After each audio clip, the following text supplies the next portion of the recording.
നസ്രത്ത് എന്നാണ് വാത്സിഹാം അറിയപ്പെടുന്നത്. നസ്രത്തിന്റെ പ്രത്യേകത അത് ഈ ഭൂമിയിലേക്ക് മനുഷ്യവംശം ഏറ്റവും സന്തോഷകരമായ ഒരു സദ്വാർത്ത സ്വീകരിച്ച സ്ഥലമാണ്. ഗബ്രിയേൽ ദൂതൻ മറിയത്തോട് പറയുന്നത്, കൃപ നിറഞ്ഞ മറിയമേ, നീ സന്തോഷിക്കുക. അപ്പോൾ ഏറ്റവും സന്തോഷകരമായ ഒരു സ്ഥലം, A perpetual memorial of the annunciation എന്നാണ് പരിശുദ്ധ അമ്മ വാത്സിഹാമിനെ കുറിച്ച് ദർശനത്തിൽ പറയുന്നു. സന്തോഷത്തിന്റെ സ്ഥലമാണ്. അപ്പോൾ ഇവിടെ ഇരിക്കുന്ന ആളുകളുള്ളിലും പരിശുദ്ധ മറിയെ സ്വീകരിച്ച സന്തോഷമാണ്. അപ്പൊ നിങ്ങൾ സന്തോഷത്തോടെ നിങ്ങളുടെ അടുത്തിരിക്കുന്നവരെ നോക്കുന്നത് ചിരിച്ചു കാണിച്ചേ. പറ്റത്തില്ല അല്ലേ? രാവിലെയൊക്കെ എങ്ങനെ ചിരിക്കുന്നു? ഉച്ച കഴിഞ്ഞായിരുന്ന ചിരിക്കായിരുന്നു. നമ്മൾ ഈ വാത്സിഹാമിലേക്ക് തീർത്ഥാടനത്തിൽ വരുമ്പോൾ നമ്മുടെ എല്ലാവരുടെയും ക്രൈസ്തവ ജീവിതം എന്ന് പറയുന്നത് ഒരു തീർത്ഥാടനത്തിന്റെ ജീവിതമാണ്. ഈ ഭൂമിയിൽ നമ്മൾ തീർത്ഥാടകരാണ്. വിശുദ്ധ ജോൺ പോൾ രണ്ടാമൻ മാർപ്പാപ്പ പറയും, we all Christians are pilgrims on this earth and our ultimate journey into the heart of the Father. Our ultimate journey is to the heart of the Father. നമ്മളെല്ലാം തീർത്ഥാടകരാണ്. ദൈവപിതാവിന്റെ ഹൃദയത്തിലേക്കാണ് നമ്മൾ തീർത്ഥാടനം നടത്തുന്നത്. പ്രിയരെ, ആ ഒരു യാത്രയെ അനുസ്മരിക്കുന്ന, തീർത്ഥാടക സ്വഭാവം അനുസ്മരിക്കുന്ന ഒരു വിശുദ്ധമായ ചടങ്ങാണ് നമ്മൾ ഈ വാത്സിഹാമിൽ ഇന്ന് അനുഷ്ഠിക്കുന്നത്.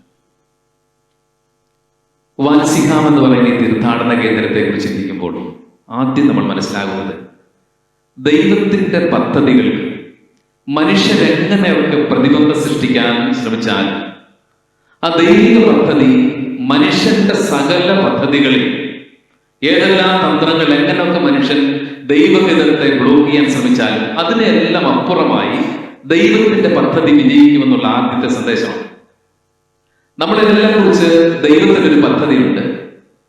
അതിനെ ആരൊക്കെ എതിര് നിൽക്കാൻ ശ്രമിച്ചാൽ, അത് ചിലപ്പോൾ വ്യക്തികളായിരിക്കും, ചിലപ്പോൾ സംവിധാനങ്ങളായിരിക്കും, ചിലപ്പോൾ ശക്തികളായിരിക്കും, ഇതിനെല്ലാം മറികടന്ന് ദൈവിക പദ്ധതി വിജയിക്കുമെന്നുള്ളതിന്റെ ആദ്യത്തെ തെളിവാണ് ഈ വാത്സിഹാം എന്ന് പറയുന്നത്.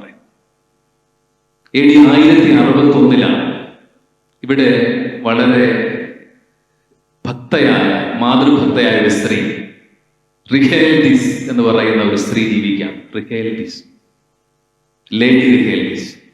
അവരുടെ ഉള്ളിൽ ഒരു വലിയ ആഗ്രഹമാണ്, പരിശുദ്ധ ദൈവമാതാവിന് വേണ്ടി എന്തെങ്കിലും ചെയ്യണം, പരിശുദ്ധ ദൈവമാതാവിന്റെ ബഹുമാനത്തിന് വേണ്ടി എന്തെങ്കിലും ചെയ്യണം. ഇങ്ങനെ ഉള്ളിൽ ആഗ്രഹമായിട്ട് അവർ ജീവിക്കുകയാണ്. വിവാഹിതയാവുന്നു, ഭർത്താവ് മരിച്ച് വിധവയായി ജീവിക്കുമ്പോഴും പരിശുദ്ധ അമ്മയ്ക്ക് വേണ്ടി എന്തെങ്കിലും ചെയ്യണമെന്നുള്ള ഈ ആഗ്രഹത്തെ ഈ ലേഡി റിഹേൽഡിസ് അവരുടെ ഉള്ളിൽ ഇങ്ങനെ ജ്വലിപ്പിച്ചു നിർത്തുന്നത്. അങ്ങനെ ഒരു കാലത്താണ് 1061 അവൾക്കൊരു ദർശനം ഉണ്ടാകുകയാണ്. പരിശുദ്ധ ദൈവമാതാവ് അവളെ ആത്മാവിൽ നസ്രത്തിലേക്ക് സംവഹിക്കുന്നു. ആത്മാവിൽ റിഹേൽഡിസ് നസ്രത്തിലേക്ക് സംവഹിക്കപ്പെടുകയാണ്. എന്നിട്ട് പരിശുദ്ധ മറിയം അവൾക്കൊരു ദർശനം കാണിച്ചു കൊടുക്കുകയാണ്. നസ്രത്തിൽ മറിയം എന്ന് പറയുന്ന പെൺകുട്ടി മംഗളവാർത്ത സ്വീകരിച്ച ഒരു കുഞ്ഞ് വീട് കാണിച്ചു കൊടുക്കുകയാണ്. നസ്രത്തിലെ ഭവനം കാണിച്ചു കൊടുക്കുക. എന്നിട്ട് അവളോട് പറയും, ഈ ഭവനം പോലെ ഇതിന്റെ മാതൃകയിൽ നീ എന്റെ ബഹുമാനത്തിന് വേണ്ടി മംഗളവാർത്തയുടെ നിത്യ സ്മാരകമായിട്ട് വാത്സിഹാമിൽ നീ ഒരു ഭവനം പണിയണം. ആ വീടിന്റെ നീളം 22 അടി നീളവും 6 ഇഞ്ച് 22.6 അതാണ് അതിൻ്റെ നീളമെന്ന് പറയും. വീതി 12 അടിയാണ് അതിൻ്റെ വീതി. എന്ന് പറഞ്ഞാൽ ഒരു 2 മുറിയുള്ള വീടാണ്. ചെറിയ ജനലുകളും കുഞ്ഞു വാതിലുകളുമുള്ള ഒരു ചെറിയ ഭവനം. എന്നിട്ട് പരിശുദ്ധ മറിയ പറയാണ്, നീ ഇതിന്റെ ഒരു എക്സാക്ട് റെപ്ലിക്ക വാത്സിഹാമിൽ ഉണ്ടാക്കണം. And it will be an everlasting perpetual memorial of the annunciation. അങ്ങനെ ഇവര് ഈ ദർശനം 3 തവണ ലേഡി റിഹേൽഡിസിന് ആവർത്തിച്ച് കിട്ടും. പിന്നീട് അവര് ഈ ഒരു വീട് വാത്സിഹാമിൽ പണിയാൻ തീരുമാനിക്കും. ഇതിനെക്കുറിച്ച് പറയുന്നത്, ഒറ്റ രാത്രി കൊണ്ട് ഇരുണ്ട് വെളുത്തപ്പോഴത്തേക്കും ആ ഭവനത്തിന്റെ നിർമ്മാണം പൂർത്തിയായി. ഒരു രാത്രി കൊണ്ട് ആ നിർമ്മാണം പൂർത്തിയായി. 1061 പിന്നീട് ആ അടുത്ത 500 വർഷങ്ങൾ ഇംഗ്ലണ്ടിലെ നസ്രത്ത് എന്നാണ് ഈ വാത്സിഹാം അറിയപ്പെടുന്നത്. ചരിത്രപ്രസിദ്ധമായിട്ടുള്ള ഒരു വാചകം ഇങ്ങനെയുണ്ട്, when England comes to Walsingham, our lady comes to England. എപ്പോഴാണോ ഈ ഇംഗ്ലണ്ട് വാൽസിഹാമിലേക്ക് വരുന്നത്, പരിശുദ്ധ മറിയം ഇംഗ്ലണ്ടിലേക്ക് വരികയാണ്. 500 വർഷങ്ങൾ ഈ സഭയുടെ, ഇംഗ്ലണ്ടിലെ കത്തോലിക്ക വിശ്വാസത്തിന്റെ ഏറ്റവും പ്രോജ്വലമായ ഒരു കേന്ദ്രമായിട്ട്, ആയിരക്കണക്കിന് ലക്ഷക്കണക്കിന് മനുഷ്യരുടെ ആത്മീയ തേജസ്സിനെ ജ്വലിപ്പിച്ച കൃപയുടെ കൂടാരമായിട്ട് വാൽസിഹാമിലെ ഭവനം നിലകൊള്ളുകയാണ്. എല്ലാ കാലത്തും ദൈവത്തിന്റെ പദ്ധതികൾക്ക് മനുഷ്യന്റെ കുടിലതന്ത്രങ്ങൾ എതിര് നിൽക്കും. അങ്ങനെയാണ് ആംഗ്ലിക്കൻ റവല്യൂഷനോടനുബന്ധിച്ച് 1538 റിഫോർമേഴ്സ് വാൽസിഹാമിലെ ഈ തീർത്ഥാടന കേന്ദ്രം പിടിച്ചടക്കുകയും അക്ഷരാർത്ഥത്തിൽ ഒരു കല്ലിന്മേൽ കല്ല് പോലും ശേഷിക്കാതെ അത് മുഴുവൻ ഇടിച്ചു നിരത്തി പരിശുദ്ധ മറിയത്തിന്റെ ഈ മംഗളവാർത്തയുടെ നിത്യസ്മാരകമാകണമെന്നുള്ള അവരുടെ ആഗ്രഹത്തിൽ പണിത ഈ കൃപാകൂടാരം നാമാവശേഷമാകും. നമ്മൾ ഇന്ന് ഈ ഒരുമിച്ച് കൂടിയിരിക്കുന്ന ഈ സ്ഥലം, നമുക്കറിയാം, ഇതല്ല യഥാർത്ഥത്തിൽ മംഗളവാർത്തയുടെ സ്മാരകമായിട്ട് പണിത വാൽസിഹാമിലെ യഥാർത്ഥ തീർത്ഥാടന കേന്ദ്രം. ഇതറിയപ്പെടുന്ന സ്ലിപ്പർ ചാപ്പൽ എന്നാണ്. വാൽസിഹാമിലേക്ക് വരുന്ന തീർത്ഥാടകർ, വാൽസിംഹാം എന്ന് പറയുന്ന ഈ ഒരു കൊച്ചു പട്ടണത്തിന്, ഗ്രാമത്തിന് ഇംഗ്ലണ്ടിന്റെ ജോഗ്രഫിയിൽ വലിയൊരു പ്രാധാന്യമുണ്ട്. 10-ാം നൂറ്റാണ്ടിൽ, AD 10-ാം നൂറ്റാണ്ടിൽ ഇംഗ്ലണ്ടിലെ ഏറ്റവും പ്രധാനപ്പെട്ട 2 നഗരങ്ങൾ ഒന്നായിരുന്ന നോർവിച്ചിനും കിങ്സ്ലൈനും ഇടയ്ക്കുണ്ടായിരുന്ന വളരെ തന്ത്രപ്രധാനമായ ഒരു ഇടമായിരുന്നു വാൽസിഹാം എന്ന് പറയുന്നത്. അപ്പോൾ അവിടേക്ക് വരുന്ന തീർത്ഥാടകർ, പലയിടങ്ങളിൽ നിന്ന് വരുന്നവർ ഈ സ്ഥലത്ത് ഒരുമിച്ച് കൂടി. അപ്പോൾ പിന്നീടുള്ള 1 മൈൽ ദൂരം പാദരക്ഷകൾ അഴിച്ചു വെച്ച് നഗ്നപാതരായിട്ടാണ് തീർത്ഥാടകർ പോകുന്നത്. അപ്പോൾ ഈ പാദരക്ഷകൾ അഴിച്ചു വെച്ച് പോകുന്ന സ്ലിപ്പർ ചാപ്പലിലാണ് നമ്മൾ ഒരുമിച്ച് കൂടുന്നത്. അപ്പോൾ 1538 വാൽസിഹാമിലെ യഥാർത്ഥ തീർത്ഥാടന കേന്ദ്രം നാമാവശേഷമാക്കും.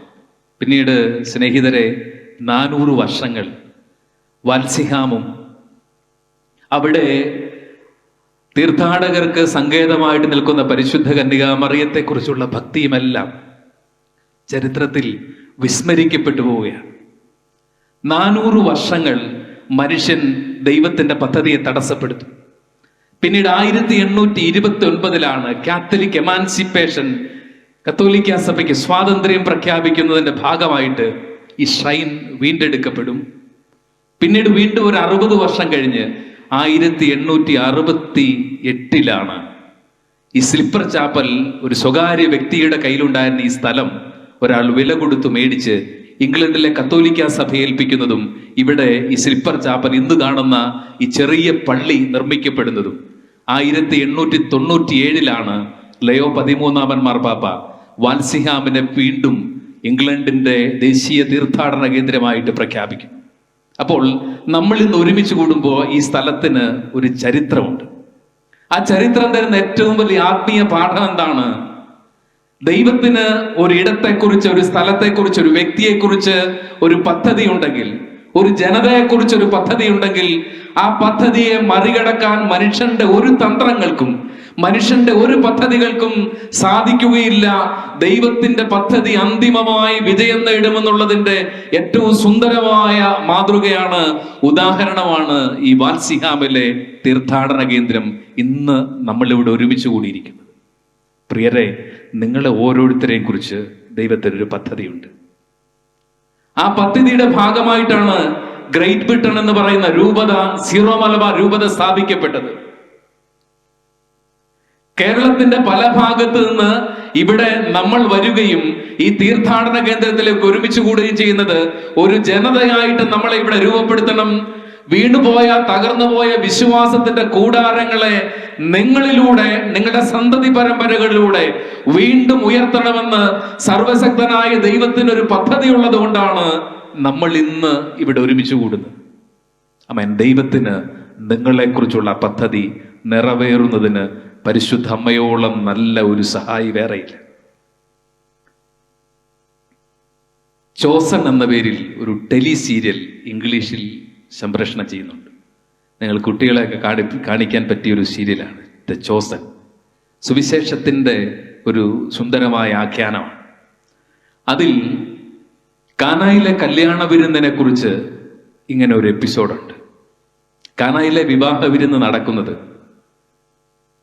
വരന്റെ വീട്ടുകാർ വധുഗ്രഹത്തിലാണ് യഹൂദ പാരമ്പര്യം അനുസരിച്ച് വിവാഹം നടക്കും. 7 ദിവസം നീണ്ടു നിൽക്കുന്ന ചടങ്ങാണ്. അതിലെ ആദ്യത്തെ ദിവസം വരന്റെ ആളുകളൊക്കെ കൂടി വധുവിന്റെ വീട്ടിലേക്ക് വന്നിട്ട് അവിടെ വെച്ചാണ് ഈ വിവാഹ സൽക്കാരം. 7 ദിവസത്തെ പാർട്ടി കഴിഞ്ഞിട്ട് ഇവർ വീണ്ടും വധുവിനെയും കൊണ്ട് വരന്റെ വീട്ടിലേക്ക് തിരിച്ചു പോകും. അങ്ങനെ ആദ്യത്തെ ദിവസം ഈ കല്യാണത്തിനൊരു പ്രത്യേകതയുണ്ട്. ഈ വിവാഹം നടക്കുന്നത് ചെറുക്കൻ ഈ പെണ്ണിനെ കണ്ടു വല്ലാണ്ട് ഇഷ്ടപ്പെട്ടു. ഇവളെ കെട്ടിച്ചു തന്നില്ലെങ്കിൽ ഇനി ഞാൻ കല്യാണമേ കഴിക്കുകയില്ല എന്നൊരൊറ്റ പറച്ചിലാണ്. പക്ഷേ ചെറുക്കൻ്റെ വീട്ടുകാരുമായിട്ട് തുലനം ചെയ്യുമ്പോൾ പെൺവീട്ടുകാർ സാമ്പത്തികമായിട്ടൊക്കെ വളരെ താഴ്ന്ന ആളുകളാണ്.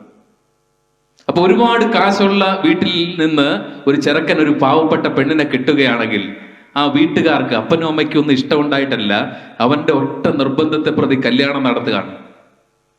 അതുകൊണ്ട് തന്നെ ഈ ഉള്ളവനെ ഇല്ലാത്തവനെ കാണുമ്പോഴുള്ള സകല പുച്ഛവും ഈ കല്യാണത്തിന് വരുമ്പോൾ ചെറുക്കന്റെ അമ്മയുടെ മുഖത്തും ബന്ധുക്കളുടെ മുഖത്തും ഒക്കെ കാണാം. അങ്ങനെ അവരുടെ അലങ്കാരത്തെ തുടങ്ങി വീട്ടിലെ കല്യാണത്തിലുള്ള അറേഞ്ച്മെന്റ്സ് തുടങ്ങി സകലത്തിലും അവരുടെ അനിഷ്ടം പ്രകടിപ്പിച്ചുകൊണ്ടിരിക്കുമ്പോഴാണ് അടുക്കളയിൽ നിന്ന്, കലവറയിൽ നിന്നൊരു വാർത്ത വരുന്നത്. കല്യാണത്തിന്റെ 1ാമത്തെ ദിവസമായുള്ളൂ. 7 ദിവസവും കൂടി നീളേണ്ട കല്യാണത്തിന് കുടിക്കേണ്ട വീഞ്ഞ് മുഴുവൻ അവിടെ വന്നിരിക്കുന്ന ആളുകൾ മുഴുവൻ ഒറ്റ ദിവസം കൊണ്ട് കുടിച്ചു തീർത്തു. അവിടെ ചില മലയാളികൾ ഉണ്ടാവാനുള്ള എല്ലാ സാധ്യതയും ഉണ്ട്. കാരണം ഈ മലയാളികളാണ് മാട് കാടിവെള്ളം കുടിക്കുന്ന പോലെ കള്ളു കുടിക്കുന്ന ശീലമുള്ളത്, അല്ലേ? നിങ്ങൾക്കത് പരിചയം ഉണ്ടാവുമല്ലോ.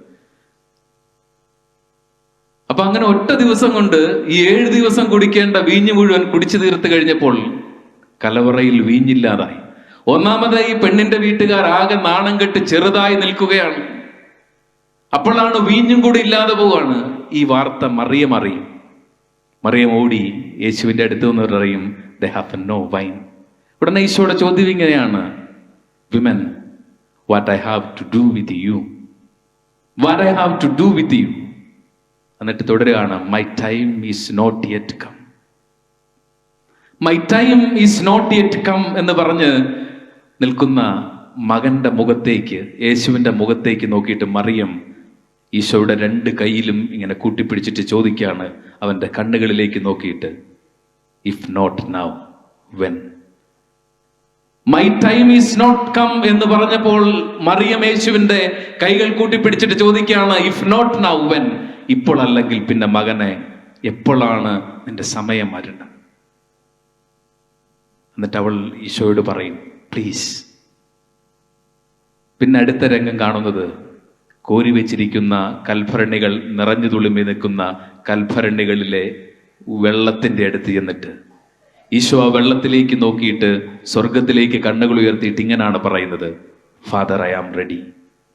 പിന്നെ അവൻ കൈക്കുമ്പിളിൽ ഒരു കുമ്പിൾ വെള്ളം കോരിയെടുക്കുമ്പോൾ അവന്റെ വിരലുകൾക്കിടയിലൂടെ ഊർന്നു വീഴുന്നത് പുതുവീഞ്ഞാണ്.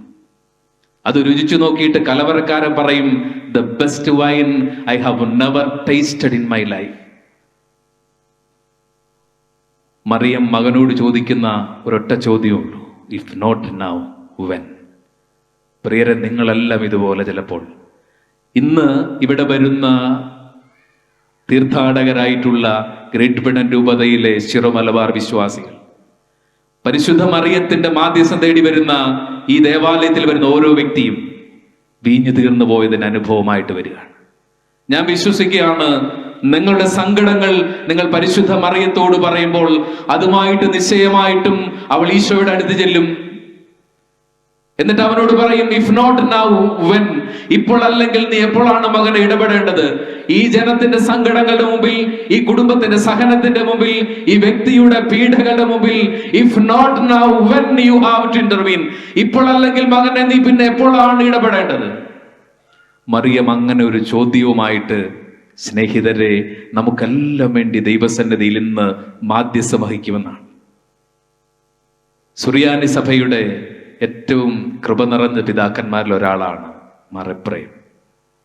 മറിയത്തെക്കുറിച്ചാണ് എപ്രേം പിതാവ് ഏറ്റവും കൂടുതൽ കവിതകൾ എഴുതിയിട്ടുള്ളത്. അതിലൊരു കവിതയിൽ മറിയത്തെ ഇങ്ങനെയാണ് എപ്രേം വിശേഷിപ്പിക്കുന്നത്, Mary, the garden upon which descending the rain of benediction from the heavenly Father. Mariam ഒരു പൂന്തോട്ടമാണ്, കൃപാനുഗ്രഹത്താൽ നനഞ്ഞു നിൽക്കുന്ന പൂന്തോട്ടം.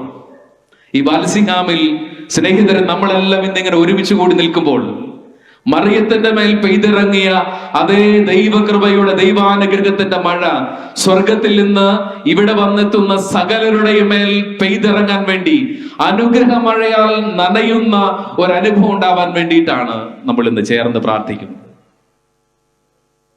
മറിയം അറിയപ്പെടുന്നത് ക്രിസ്ത്യാനികളുടെ സഹായമെന്നാണ് ചരിത്രത്തിൽ. അതങ്ങനെ വെറുതെ ഒരു വിളിപ്പേരല്ല. യൂറോപ്പിന്റെ ചരിത്രത്തിൽ ജപമാല ഭക്തി ഏറ്റവും അധികം പ്രചരിച്ചത് കുരിശുയുദ്ധ കാലഘട്ടങ്ങളിലാണ്. കുരിശുയുദ്ധങ്ങളുടെ ചരിത്രത്തിൽ ഏറ്റവും അവസാനത്തേതും നിർണായകവുമായ യുദ്ധം നടക്കുന്നത് 1571 ലെപ്പാന്തോ എന്ന് പറയുന്ന കടലിടുക്കിൽ നടക്കുന്ന യുദ്ധമാണ്. അന്ന് ഒട്ടോമൻ സൈന്യത്തോട് എതിരിടുന്ന ഈ യൂറോപ്പിലെ ക്രൈസ്തവ സൈന്യത്തിന്റെ 3 ഇരട്ടിയുണ്ട് ലെപ്പാന്തോയിലെ ഒട്ടോമൻ സൈന്യം. ലെപ്പാന്തോ കടലിടുക്കിലെ യുദ്ധം അറിയപ്പെടുന്നത് the largest naval war ever happened എന്നുള്ളതാണ്. ഈ ലോക ചരിത്രം കണ്ടിട്ടുള്ളതിലും വെച്ച് ഏറ്റവും വലിയ കടൽ യുദ്ധം നടന്നത് ലെപ്പാന്തോയിൽ 1571 6 മാസം നീണ്ട ഒരു കടൽ യുദ്ധമാണ്. ക്രൈസ്തവ സൈന്യത്തിനുള്ളതിന്റെ 3 ഇരട്ടി കപ്പലുകളും പടയാളുകളും ഉണ്ടായിരുന്നു ഓട്ടോമൻ സൈന്യത്തിന്റെ കൈവശം. ഈ യുദ്ധം തോറ്റാൽ പിന്നെ ഒരു ക്രൈസ്തവ യൂറോപ്പ് എന്ന് പറയുന്ന ആശയം തന്നെ ഇല്ലാതാകുന്ന ഒരു ഘട്ടത്തിൽ ക്രൈസ്തവ സൈന്യം തോൽവിയുടെ വക്കിലെത്തി നിൽക്കുമ്പോൾ ആ കപ്പലുകളിൽ നിന്ന് അവരിങ്ങനെ വിളിച്ചു പോവുകയാണ്, മേരി ഔക്സീലിയം ക്രിസ്ത്യനോരും, മറിയമേ ക്രിസ്ത്യാനികളുടെ സഹായമേ. അവർ ലോകത്തോട് പറയും, പുറകെയുള്ള കരയിലുള്ള സഭയോട് പറയും, മറിയത്തെ വിളിച്ചപേക്ഷിക്കണം. ഈ യുദ്ധം ജയിച്ചില്ലെങ്കിൽ പിന്നെ ഒരു ക്രൈസ്തവ യൂറോപ്പില്ല, ക്രൈസ്തവ സംസ്കാരത്തിന്റെ അവശേഷിപ്പുകൾ ഉണ്ടാവാൻ പോകുന്നില്ല. അതിജീവനത്തിന് മറിയത്തിന് മാത്രമേ സഹായിക്കാൻ പറ്റൂ. അന്നത്തെ മാർപ്പാപ്പ ഉർബൻ 8 ലോകത്തോട് മുഴുവൻ ജപമാല കരങ്ങൾ എടുക്കാൻ പറയും. മറിയത്തെ ക്രിസ്ത്യാനികളുടെ സഹായമായി മറിയത്തിന്റെ മാധ്യസ്ഥം വിളിച്ചപേക്ഷിക്കാൻ പറയും. അത്ഭുതാവഹമാണ് പിന്നീടുള്ള ചരിത്രം. അത്രയും നേരം കാറ്റും കടലും എതിരായിരുന്ന ക്രൈസ്തവ സൈന്യത്തിന് പ്രകൃതി അനുകൂലമാവുകയും ക്രൈസ്തവ ചരിത്രത്തിൽ ഏറ്റവും നിർണായകമായ ഒരു യുദ്ധവിജയം ലെപ്പാന്തോയിൽ ആ കടലിടുക്കിൽ ക്രൈസ്തവ സൈന്യം നേടും. യുദ്ധം ജയിച്ച ആ പോരാളികൾ ചെയ്തത് വിജയാഹ്ലാദത്തോടെ വീടുകളിലേക്ക് പോവുകയായിരുന്നില്ല. അവർ ഹൃദയത്തിൽ ഖണ്ഡങ്ങളിൽ ഒരു നിലവിളിയുമായിട്ട് ഇറ്റലിയിലെ ഏറ്റവും പ്രസിദ്ധമായ മരിയൻ തീർത്ഥാടന കേന്ദ്രമായ നസറത്തിലെ വീട് കൊണ്ടുവന്ന് പണിതിരിക്കുന്നുവെന്ന് വിശ്വസിക്കപ്പെടുന്ന ലൊറേത്തോ എന്ന് പറയുന്ന തുറമുഖ ഗ്രാമത്തിലേക്ക്, അവിടെയുള്ള പരിശുദ്ധ മറിയത്തിന്റെ പള്ളിയിലേക്കാണ് ഈ പടയാളികൾ യുദ്ധത്തിന് ശേഷം, വിജയത്തിന് ശേഷം പോകുന്നത്. അവർ കരയിലിറങ്ങിയിട്ട് ഇങ്ങനെ ഉറക്ക നിലവിളിച്ചുകൊണ്ടാണ് ദേവാലയത്തിലേക്ക് പോകുന്നത്. മേരി ഔക്സീലിയം ക്രിസ്ത്യനോരും, മറിയമേ ക്രിസ്ത്യാനികളുടെ സഹായം. പ്രിയപ്പെട്ട സഹോദരങ്ങളെ, മറിയം എല്ലാ തലമുറയിലും നമ്മുടെ സഹായമാണ്. ഇന്ന് നമ്മുടെ സഭയും കുടുംബങ്ങളും നമ്മുടെ ജീവിതമെല്ലാം മറ്റൊരു ലെപ്പൻഡോ കടലിടുക്കിന് സമാനമായ അവസ്ഥയിലൂടെ കടന്നു പോവുകയാണ്. നിരവധി പ്രതിസന്ധികൾ സഭ നേരിട്ടുകൊണ്ടിരിക്കുന്നു. ഉള്ളിലെ അന്തഛിദ്രങ്ങളും വിശ്വാസ തകർച്ചകളും വരുന്ന തലമുറയ്ക്ക് ദൈവത്തെ വേണ്ടെന്നുള്ള ചിന്തകളും അനവധി പ്രതിസന്ധികൾ സഭ നേരിട്ടുകൊണ്ടിരിക്കുകയാണ്. ഈ സഭ ഇന്നൊരു ലെപ്പാന്തോ കടലിടുക്കിനെ അഭിമുഖീകരിക്കുന്ന കാലഘട്ടമാണ്. കുടുംബങ്ങൾ ഇന്ന് ഒരു ലെപ്പാന്തോ കടലിടുക്കിലൂടെ കടന്നു പോവുകയാണ്. വിവാഹമോചനങ്ങൾ, കുടുംബ പ്രശ്നങ്ങൾ, ജീവിതത്തിന്റെ പ്രതിസന്ധികളുടെ ലെപ്പാന്തോ കടലിടുക്കിനെ ഇന്ന് കുടുംബങ്ങൾ നേരിടുകയാണ്. ഇന്ന് ഈ പ്രതിസന്ധിയുടെ കടലിടുക്കുകളെ സഭയും കുടുംബവും നമ്മളൊക്കെയും അതിജീവിക്കാൻ പോകുന്നത് മറിയമെന്ന ക്രിസ്ത്യാനികളുടെ സഹായമെന്ന ശരണമന്ത്രത്തെ ഉറക്ക വിളിച്ചുകൊണ്ടാണ്. മേരി ഔക്സീലിയം ക്രിസ്ത്യനോരും, മറിയമെന്ന ക്രിസ്ത്യാനികളുടെ സഹായം ഈ കാലത്തെ പ്രതിസന്ധിയുടെ കാലത്ത് കർത്താവിൻ്റെ സഭയ്ക്ക് സഹായമാവട്ടെ, നമുക്കെല്ലാവർക്കും സഹായമാവട്ടെ. നമുക്ക് ഒരുമിച്ച് ചേർന്ന് ആ നിത്യസഹായത്തെ വിളിച്ചുകൊണ്ട് നമുക്കൊന്ന് ചേർന്ന് പാടിയാലോ? മൈക്കൊന്നും വേണ്ട, നമുക്കെല്ലാവർക്കും ചേർന്ന് ഉറക്കെ, അല്ലേ? നിങ്ങളിങ്ങനെ വെറുതെ ഇരുന്ന് കേട്ടിരിക്കുമായിരിക്കുമല്ലോ. നമുക്കെല്ലാവർക്കും ചേർന്നൊന്ന് പാടാം, ഉറക്കെ പാടാം. മറിയമേ നിന്റെ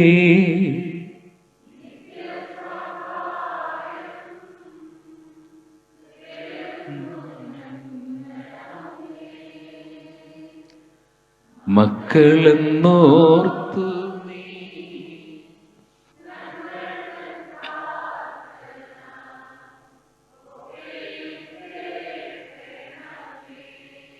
നിത്യസഹായം നീ എന്നുള്ള ബോധമീ ഞങ്ങളിലാഴമായി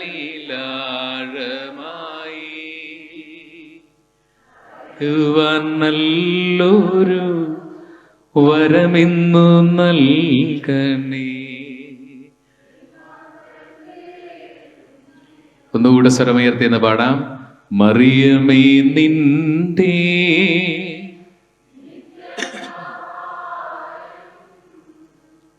തേടുന്നു ഞങ്ങളമ്മേ, മക്കളെന്നോർത്തു നീ.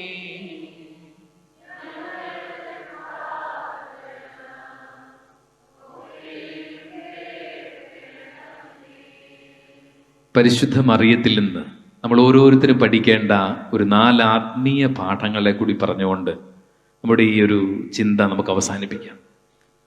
മറിയം എന്ന് പറയുന്ന മനുഷ്യകുലത്തിന്റെ ഏകാഭിമാനം. വില്യം വേഡ്സ്വർത്ത് പറയും, the solitary boast of tainted humanity.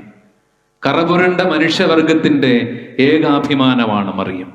4 ആത്മീയ പാഠങ്ങളാണ് പഠിക്കുന്നത്. അതിലാദ്യത്തെ ആത്മീയ പാഠം, ജീവിതത്തിന്റെ അങ്ങേയറ്റത്തെ ആശങ്കകളുടെ നടുക്ക്, ഭയത്തിന്റെ നടുക്ക് മറിയം ദൈവത്തിന്റെ വചനത്തിൽ വിശ്വസിച്ചവളാണ്. നമ്മൾ ഓർക്കണം, യഹൂദ സംസ്കാരത്തിൽ ഒരു 14 വയസ്സുള്ള വിവാഹ നിശ്ചയം മാത്രം നടത്തിയിട്ടുള്ള ഒരു പെൺകുട്ടിയോടാണ് ദൈവത്തിന്റെ ദൂതൻ പറയുന്നത്, നീ അമ്മയാകാൻ പോകും. ഈ ഗർഭം പുറത്തറിഞ്ഞാൽ മോശയുടെ നിയമപ്രകാരം പെരുവഴിയിൽ കല്ലേറ് കിട്ടി മരിക്കാനാണ് വിധിയെന്നറിയുന്ന ഒരു കൊച്ചു പെൺകുട്ടിയുടെ ഉള്ളിലുണ്ടാകുന്ന സകല ആകുലതയും മറിയത്തിന്റെ ഉള്ളിലുണ്ട്. അതുകൊണ്ടാണ് വചനം ലൂക്ക പറയും 1:28 ഈ വചനം കേട്ട് അവൾ വളരെ അസ്വസ്ഥയായി എന്നാണ് പറയുന്നത്. മംഗളവാർത്ത സ്വീകരിച്ചപ്പോൾ മറിയത്തിനുണ്ടായത്, നമ്മളാണ് പറയുന്നത് മംഗളവാർത്തയാണ്, മറിയം എന്ന് പറയുന്ന ഒരു പെൺകുട്ടിയെ സംബന്ധിച്ച് അത് അവളെ ആകുലപ്പെടുത്തിയ, അസ്വസ്ഥപ്പെടുത്തിയ, ഭയപ്പെടുത്തിയ ഒരു വാർത്തയായിരുന്നു. ഈ വചനം കേട്ട് അവൾ അസ്വസ്ഥയായി. പക്ഷേ മറിയത്തിന്റെ പ്രത്യേകത, അവളെ പൊതിയുന്ന സകല ഭയത്തിനും ആകുലതയ്ക്കും അപ്പുറം ദൈവത്തിന്റെ വാക്കിൽ അവൾ വിശ്വസിക്കുന്നു. അതുകൊണ്ടാണ് അവൾ ദൂതനോട് പറയുന്നത്, നിന്റെ വാക്കെന്നിൽ നിറവേറട്ടെ. അതുകൊണ്ടാണ് അവളെ നോക്കിയിട്ട് എലിസബത്ത് പറയുന്നത്, കർത്താവ് അരുളി ചെയ്ത കാര്യങ്ങൾ നിറവേറുമെന്ന് വിശ്വസിച്ച നീ ഭാഗ്യവതി. മേരി മനുഷ്യവർഗത്തിന്റെ ചരിത്രം മാറ്റി എഴുതുന്നത് ഈ ദൈവത്തിന്റെ വചനത്തിൽ വിശ്വസിച്ചുകൊണ്ടാണ്. ചരിത്രത്തിൽ 2 സ്ത്രീകൾ വളരെ പ്രധാനപ്പെട്ട ആളുകളാണ്. അതിൽ ആദ്യത്തെ സ്ത്രീ ആദ്യ സ്ത്രീയായ ഹവ്വയാണ്. ഹവ്വയുടെ മുമ്പിൽ ദൈവത്തിന്റെ വാക്കും അതോടൊപ്പം പിശാചിന്റെ മോഹിപ്പിക്കുന്ന വചനങ്ങളും ഉണ്ടായിരുന്നു.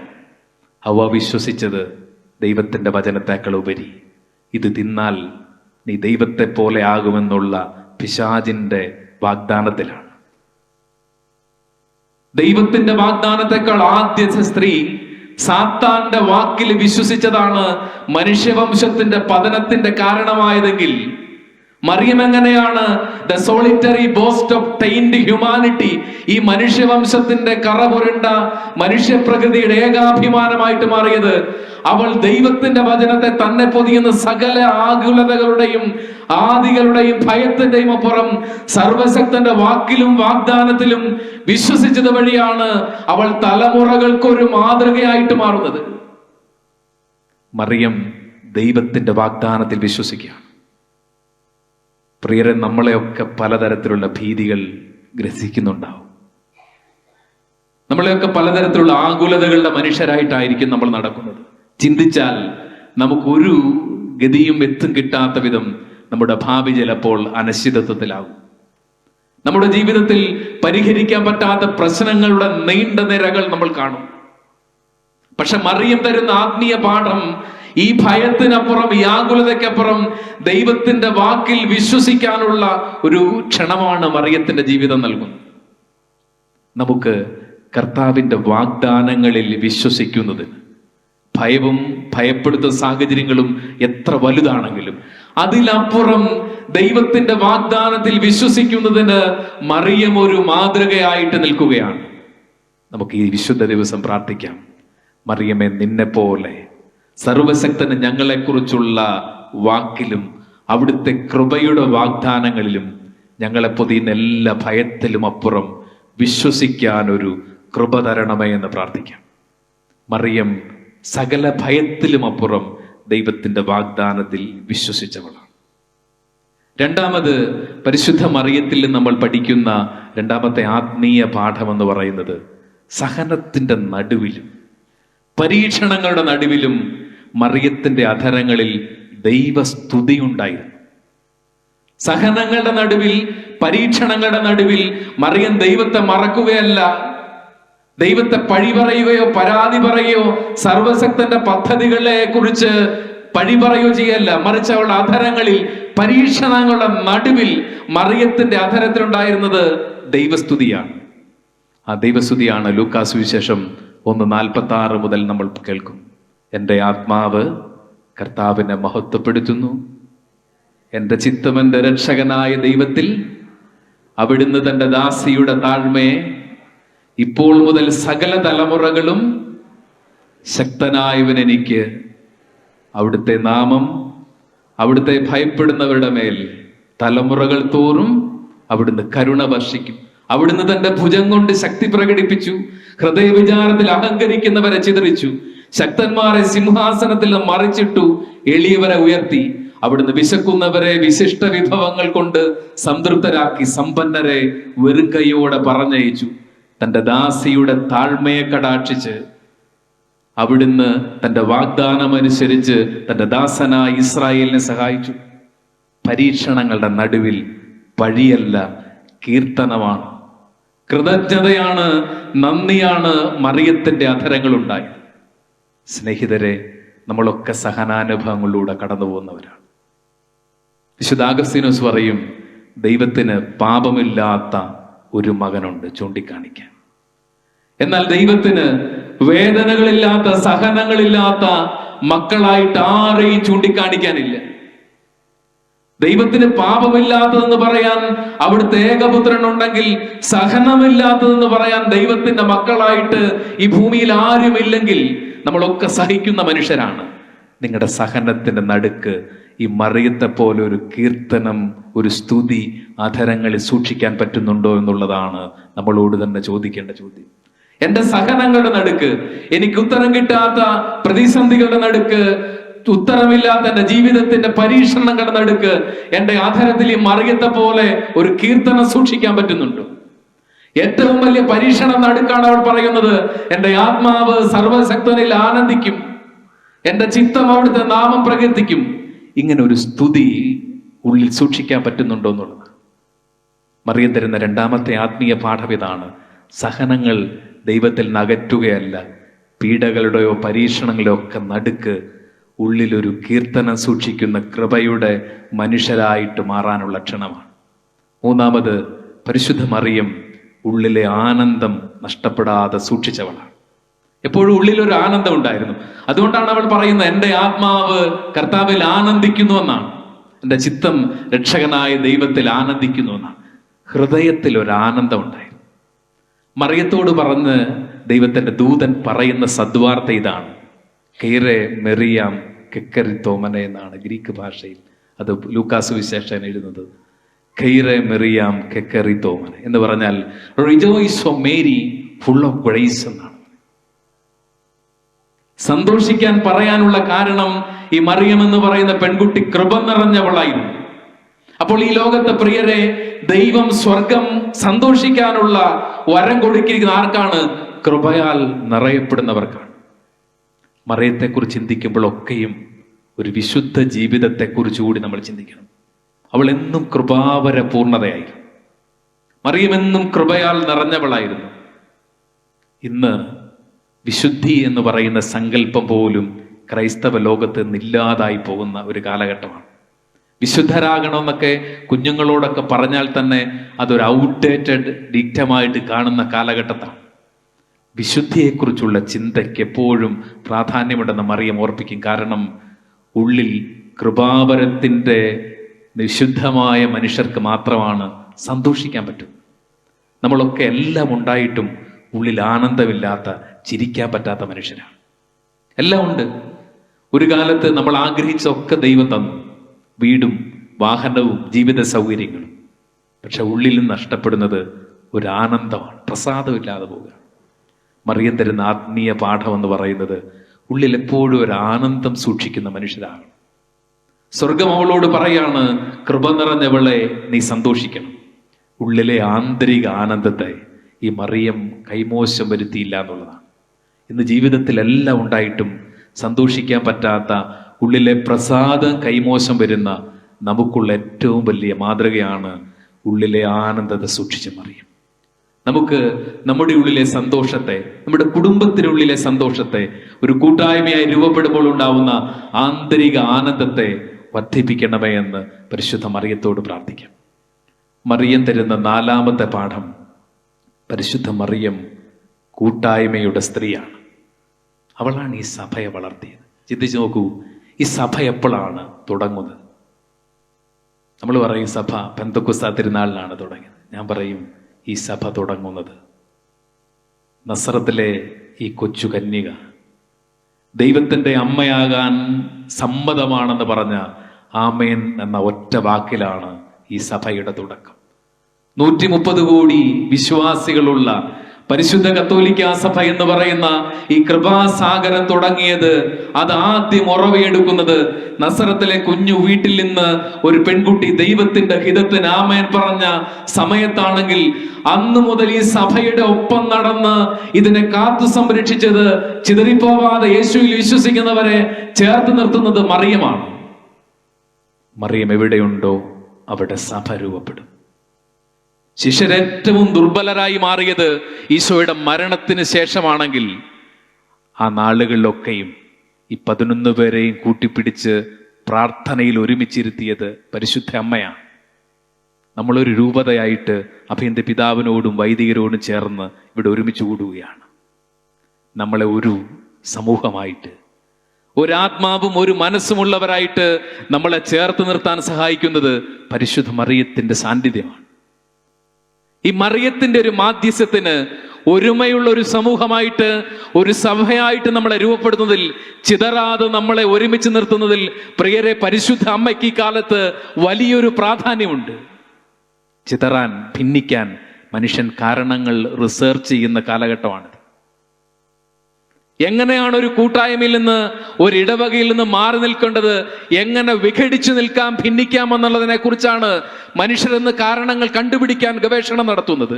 ഇങ്ങനെ ഒരു ഭിന്നതയുടെ കാലത്ത് നമ്മളെ ഒരുമിപ്പിക്കാൻ മറിയത്തിന്റെ കൃപ നിറഞ്ഞ മാധ്യസ്ഥത്തിന് സഹായിക്കും. അവളാണ് ചേർത്ത് നിർത്തുന്നത്. മറിയത്തെക്കുറിച്ച് പറയും, അവൾ സാത്താന്റെ തല തകർത്ത സ്ത്രീയാണെന്നാണ്. സാത്താന്റെ ഒരു പ്രത്യേകതയാണ്, അവൻ എല്ലായിടത്തും ചിതറിക്കുന്നവനാണ്. ദൈവം ശേഖരിച്ചു വെക്കുന്നതിനെ ഒക്കെയും ചിതറിക്കുക എന്നുള്ളതാണ് പിശാചിന്റെ ഹോബിയെങ്കിൽ, ദൈവം ശേഖരിച്ചു നിർത്തിയതിനെ ഒക്കെയും ചേർത്ത് പിടിക്കുന്നവളാണ് പരിശുദ്ധ മറിയം. നമ്മുടെ രൂപതയെ നമുക്ക് പരിശുദ്ധ അമ്മയുടെ സൂക്ഷത്തിന് ഇന്ന് സമർപ്പിക്കുന്ന ദിവസമാണ്. When England comes to Walsingham, Our Lady comes to England.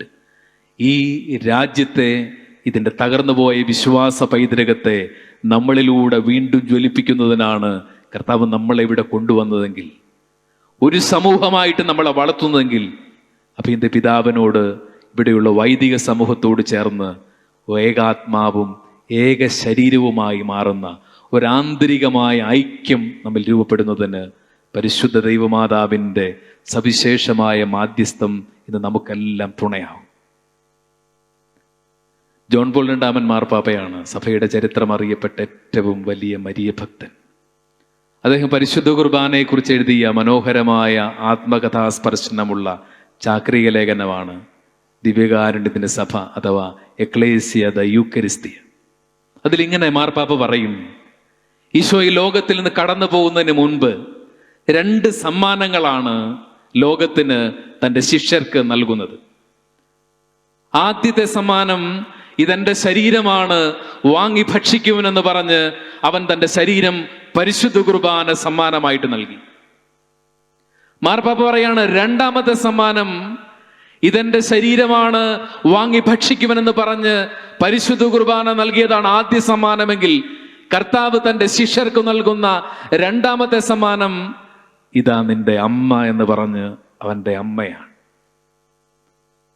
John Paul രണ്ടാമൻ മാർപ്പാപ്പ ഇങ്ങനെ പറയാണ്, വിശുദ്ധ കുർബാനയ്ക്ക് ദേവാലയത്തിൽ വരുന്ന വിശ്വാസികൾ കർത്താവിന്റെ ആദ്യ സമ്മാനം അവന്റെ ശരീരവും രക്തവും സ്വീകരിക്കാൻ, ദിവ്യകാരുണ്യം സ്വീകരിക്കാൻ വരുന്നവരാണ്.